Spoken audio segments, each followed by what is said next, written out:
Muhammad is considered by the Quran to be the perfect pattern of conduct for all of the Muslims, according to chapter 33, verse 21 of the Quran.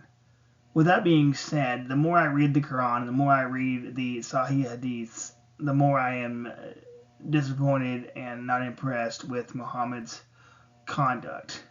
For example, the Sahih Hadith, Bukhari mentions that Muhammad took Aisha when she was 6 years old and then consummated the marriage whenever she was 9 years old, and they lived together until she was 18 whenever Muhammad died. So we have a 53-year-old man whom took a child and then married her, and then he had sexual relationships with her.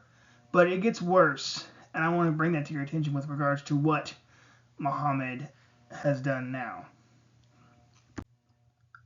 I want to bring to your attention Sahih Bukhari 75:49, where it says, narrated Aisha, the Prophet used to recite the Quran with his head in my lap while I used to be in my periods. So while Aisha was going through her time of the month, Muhammad would have his head in her lap reciting the Quran. This is just very disturbing behavior. I mean, if you think about it, depending on whenever she started her menstrual cycle, she's anywhere from a child to a teenager, and yet Muhammad has his head in her lap and reciting the Quran while she's on her period. And yet, for some reason, the Quran and many Muslims consider him to be the best example that ever lived.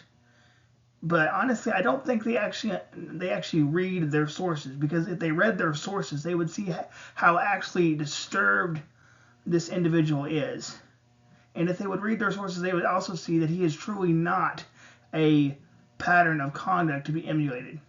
If anything, he should be used as a bad example for the rest of the world, which is precisely what he seems to be, because he has failed on every numerous aspect. So somebody wants to measure him by, whether it's his conduct, whether it's his moral stances, whether it's his prophetic failures, whether it's him not getting any miracles according to the Quran. He's failed on every single aspect. And yet Muslims, for some strange reason, consider him to be the best man that ever lived.